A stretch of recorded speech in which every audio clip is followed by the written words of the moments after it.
जय ज्ञान इन्फोटेक में आपका स्वागत है।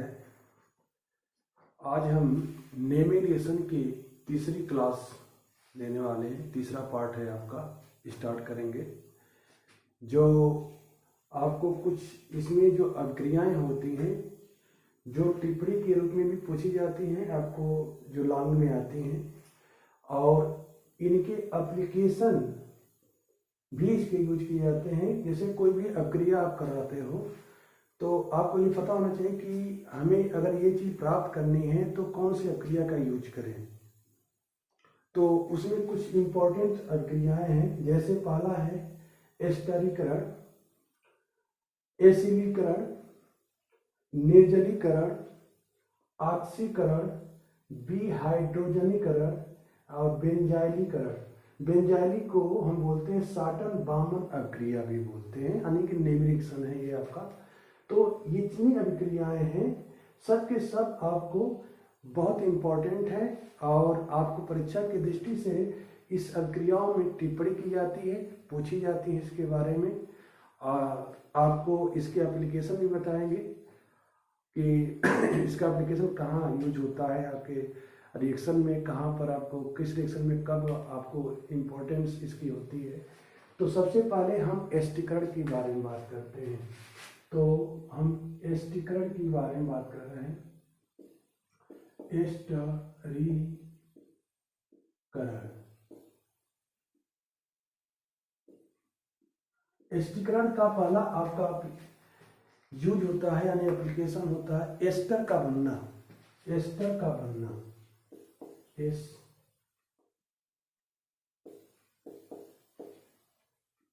एस्टीकरण का बस एक ही कॉन्सेप्ट है कि एस्टर का बनना। हम एस्टर कैसे बनाते हैं, उसमें वो कौन सी क्रिया यूज करते हैं, एस्टीकरण।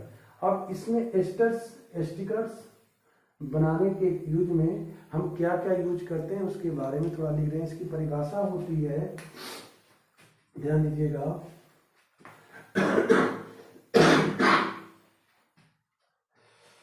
जब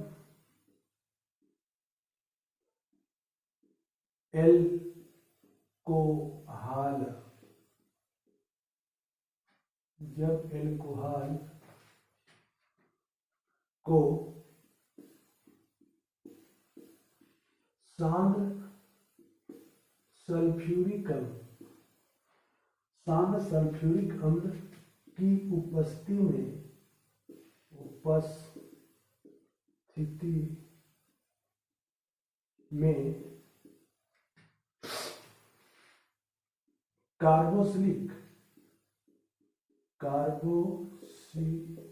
कार्बोक्सिलिक अम्ल से अभिक्रिया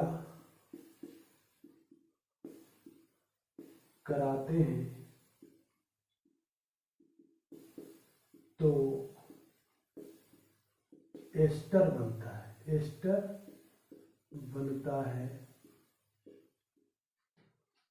जिसे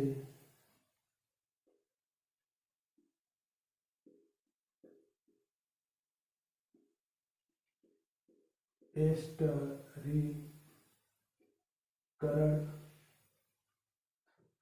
कहते हैं।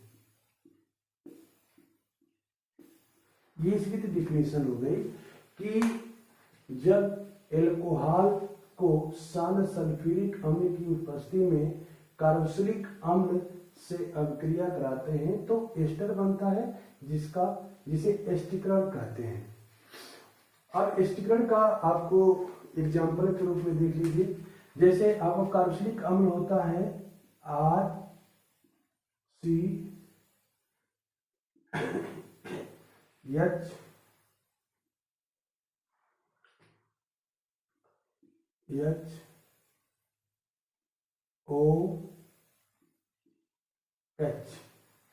डबल ओ होता है आपका। तो एक को आप यहाँ ले लीजिए और एक को यहाँ से हो जाता है और ये हो जाएगा।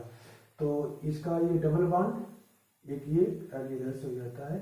तो ये आपको जो शो कर रहा है, ये आपको कार्बोक्सिलिक अम्ल को शो कर रहा है। कार्बोक्सिलिक अम्ल की परिभाषा है RCH double O R R हो जाएगा, सॉरी थोड़ा सा गलती इसमें है, इसका होता है आर होता है C double O O H, ये होता है आपको कार्बोक्सिलिक अम्ल, और इसकी क्रिया आप एच ओ आर डैश मतलब एल्कोहल से कराते हैं। एल्कोहल से जब कराएंगे और एक प्रेजेंस होता है आपका सांद्र H2SO4, तो जब हम कार्बोक्सिलिक अम्ल की अभिक्रिया एल्कोहल के साथ कराते हैं सांद्र सल्फ्यूरिक अम्ल की उपस्थिति में तो एस्टर बनता है। तो एस्टर कैसे बनता है ये ध्यान देना हम कर रहे हैं। तो इसमें एस्टर बनने का एक ही फंडा होता है कि हमें इससे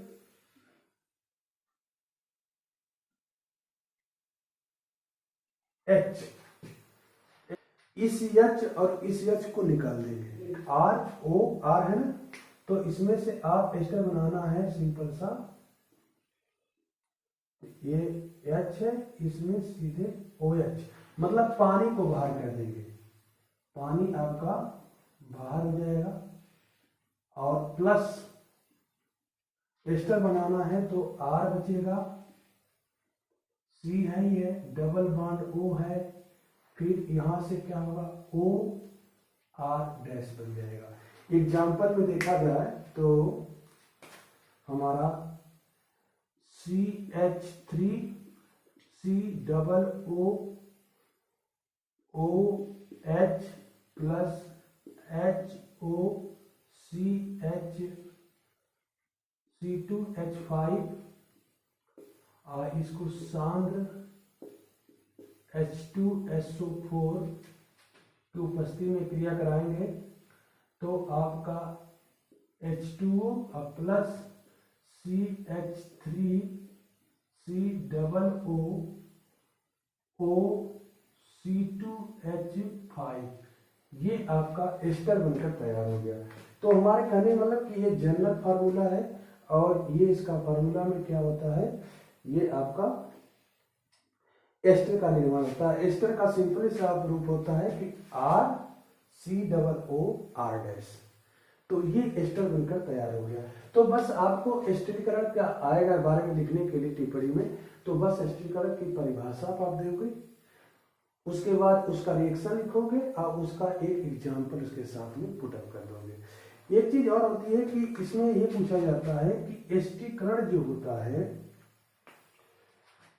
उत्क्रमणीय अभिक्रिया होती है। उत्क्रमणीय अभिक्रिया का मतलब होता है कि वो जल को आसानी से, जिसके साथ जल होता है तो जल के साथ प्रक्रिया करके पुनः वो अपने बैक प्रोसीड करता है। तो इसमें क्या होता है कि इसको रोकने के लिए क्या किया था, तो इसको रोकने के लिए हम यहीं पर जो सांद्र सल्फ्यूरिक अम्ल का यूज किए हैं, ये सांद्र सल्फ्यूरिक अम्ल क्या करता है कि इस क्रिया को रोक देता है, यानी कि ये उत्क्रमणी क्रिया को नहीं होने देता है, यानी कि दोबारा वो एल्कोहल और कार्बोक्सिलिक अम्ल बनने नहीं देता है।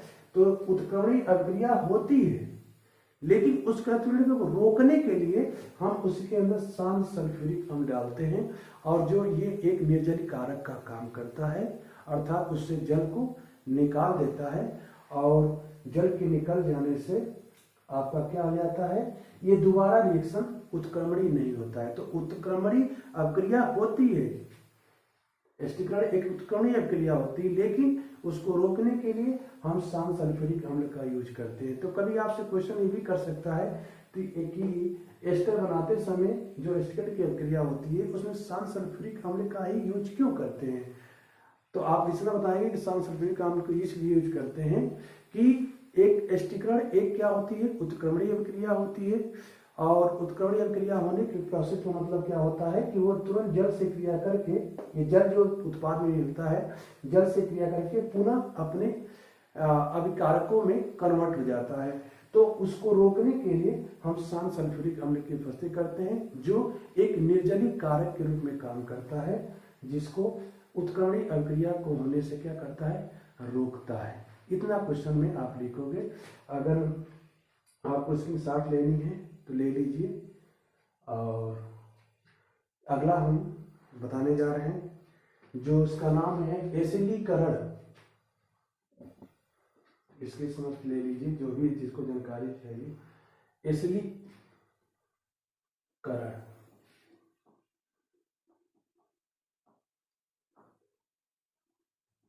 अगला प्रक्रिया है एसिडीकरण। एसिडीकरण ये भी आपको टिप्पणी में पूछी जाती है, एसिडीकरण क्या होता है। तो एसिडीकरण सिंपली सा, ये भी आपको इससे भी एस्टर बनाए जाते हैं। तो इसका काम क्या होता है कि इसकी परिभाषा देख लीजिए। जब एल्कोहल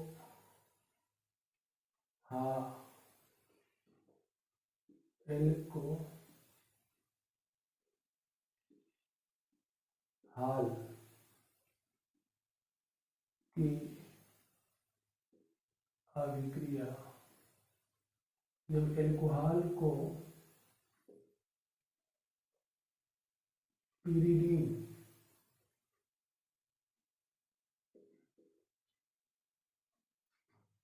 की उपस्थिति में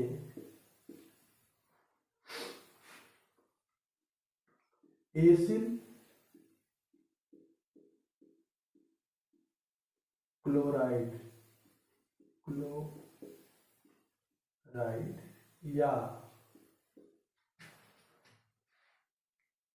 एनहाइड्राइड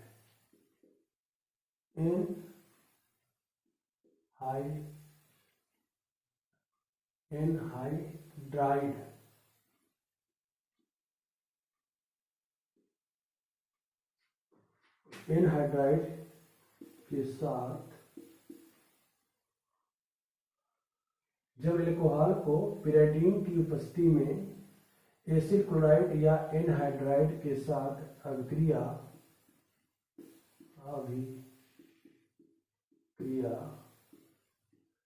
कराते हैं तो उसे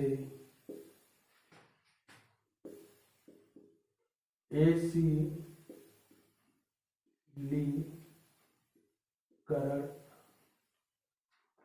अभिक्रिया कहते हैं। अभिक्रिया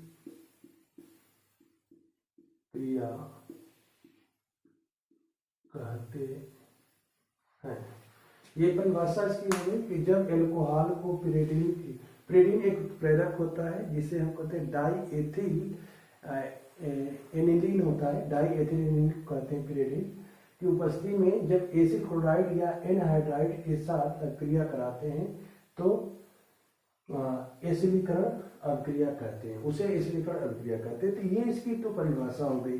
अब इसका एक एग्जाम्पल आपको दे दे रहे हैं। एग्जाम्पल में आपको बेसिकली देखिएगा, हमने कहा कि एसिड क्लोराइड क्या होता है, RC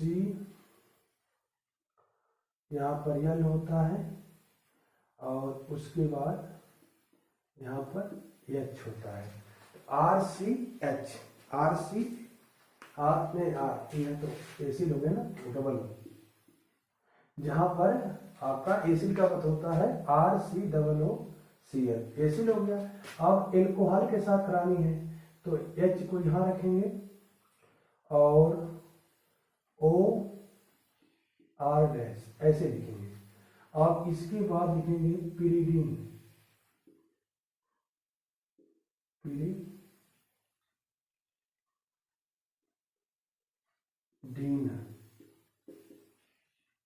ये पिरीडीन की उपस्थिति होती है। और इसमें क्या होता है कि ये H जो होता है इस लेकर निकल जाता है और इसके साथ क्रिया करके क्या बना देता है, RCOO और OR', ये बन गया एस्टर। और साथ में क्या मिलता है, HCl। यानी कि इसका रियल एग्जाम्पल अगर देखा जाए तो इसको ऐसे लिख सकते हैं आप, CH3COOCl प्लस HOC2H5 और इसको लिखते हैं पिरिडीन, और यहाँ पर CH3COO C2H5 HCl। ये इसका एग्जाम्पल हुआ। और इसमें भी आपका क्या बनता है, एस्टर ही बनता है। बस अंतर ये होता है कि उसके अंदर हम लोग जब एस्टिग्रेट लिए रहते हैं उसमें कार्बोक्सिलिक अम्ल का यूज करते हैं, और इसके अंदर एसिड क्लोराइड या एनहाइड्राइड का यूज करते हैं।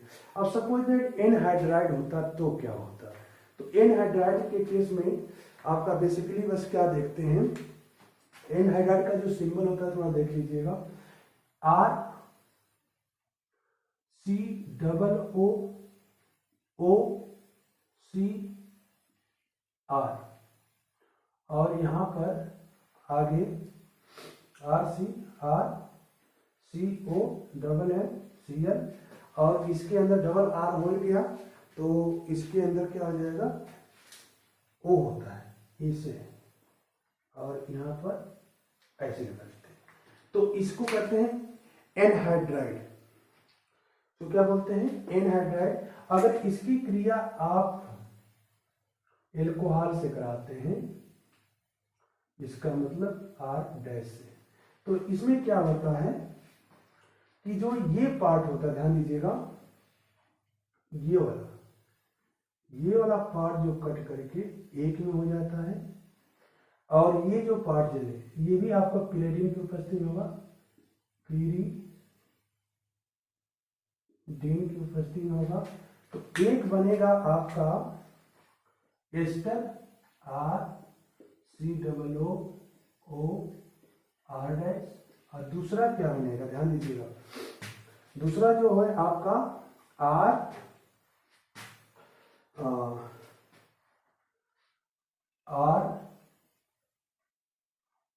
हो जाएगा, ये CO हो जाएगा, डबल O और साथ में बनेगा OH। तो एक इसमें R बनेगा और एक आप उसमें कार्बोक्सिलिक अम्ल बनेगा। तो एनहाइड्राइड में दो चीजें बनती हैं एल्कोहल के साथ क्रिया कराने पर, एक तो एस्टर बनता है और दूसरा हमारा क्या बनता है इसमें, दूसरा हमारा कार्बोक्सिलिक अम्ल बनता है। तो इस चीज में आपकी दो जानकारी हुई कि एसिड की क्रिया में अगर आपको एस्टर बनाना है तो एसिड क्लोराइड का यूज करते हैं और एनहाइड्राइड का यूज करते हैं, ये चीज याद करनी होगी। दूसरी बात कि अगर हम एसिड क्लोराइड से एसिडीकरण की अभिक्रिया कराते हैं तो केवल एस्टर बनता है, लेकिन अगर हम एनहाइड्राइड के साथ अभिक्रिया कराते हैं तो एस्टर के साथ साथ कार्बोक्सिलिक अम्ल भी बनता है। तो ये अभिक्रिया आपको एसिडीकरण की टिप्पणी में बस इतना ही लिखना है कि जब एल्कोहल कोटाडीन की उपस्थिति में एसिड क्लोराइड या एनहाइड्राइड के साथ अभिक्रिया कराते हैं तो एसिड क्लोराइड की अभिक्रिया करते हैं, और इसमें एसिड क्लोराइड का एक एग्जाम्पल दे दिए और एक एग्जाम्पल एनहाइड्राइड का।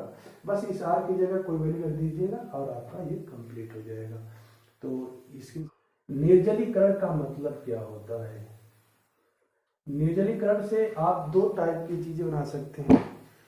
एक निर्जलीकरण का यूज करके आप ईथर बना सकते हैं, और एक निर्जलीकरण से आप एल्कीन बना सकते हैं। तो हमारा जो निर्जलीकरण है, निर्जलीकरण अगली टाइप नंबर 3 है निर्जलीकरण।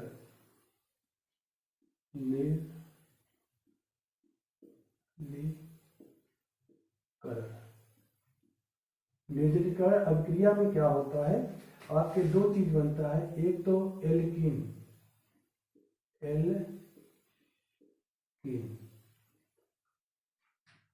और दूसरा ईथर, यानी कि इसका एप्लीकेशन है निर्जलीकरण से आप एल्कीन और ईथर बना सकते हैं। और जिस चीज का निर्जलीकरण करते हैं उसमें से पानी का निकलना, यानी किसी भी यौगिक से पानी का निकलना क्या होता है, निर्जलीकरण कहलाता है। अर्थात किसी यौगिक से एक जल का अणु का निष्कासन निर्जलीकरण कहलाता है। इसकी परिभाषा लिख देते हैं, किसी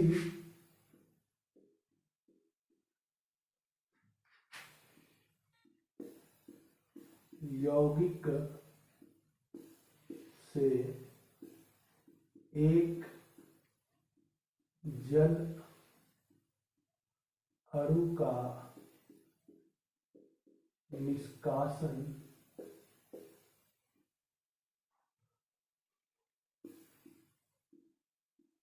निर्जलीकरण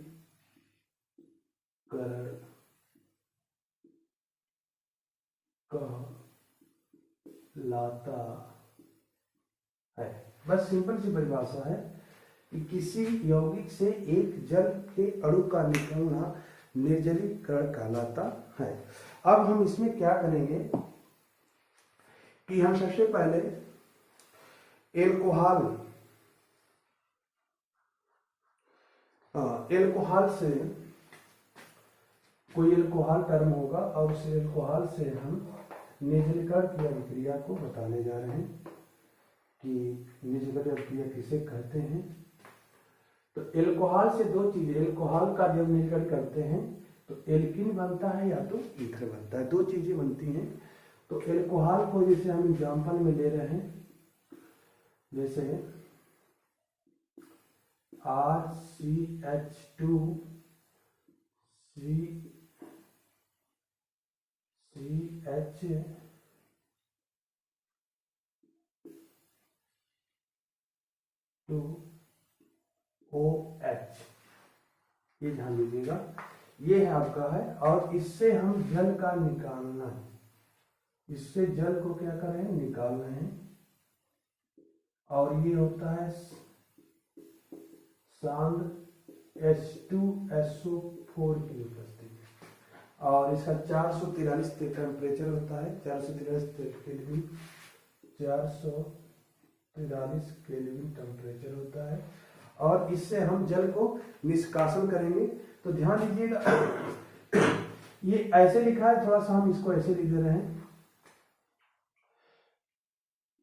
RCH ऊपर, एक H ऊपर, फिर COH ऊपर, एक H इधर और एक H इधर, इस तरह से लिख दे रहे हैं, जिससे आपको समझने में थोड़ा आसानी होगा। निर्जलीकरण का मतलब होता है कि एक अणु जल का निकलना। तो हम क्या करेंगे, OH और एक H को निकाल देंगे। OH H निकलने से क्या होगा कि यहाँ पर आपका डबल बॉन्ड लग जाएगा, यानी कि क्या बन जाएगा, एल्कीन बन जाएगा, एल्कीनो। तो ये बताए थे कि ये हो जाएगा RC डबल बॉन्ड C, और ये हो जाएगा H2, और ये हो जाएगा आपका H, या इसको ऐसे लिख सकते हैं H और H, और इसमें H2 कहाँ जाएगा, बाहर। तो इसमें जल क्या होता है, निकल जाता है। तो हमने कहा कि निर्जलीकरण का मतलब होता है कि किसी यौगिक से एक जल अणु का निष्कासन निर्जलीकरण कहलाता है। तो बस सिंपल सा क्या है कि आप एक एल्कोहल ले लीजिए, और एल्कोहल से आप आसानी से सांद्र सल्फ्यूरिक अम्ल की उपस्थिति से क्या करते हैं, एल्कीन प्राप्त कर सकते हैं।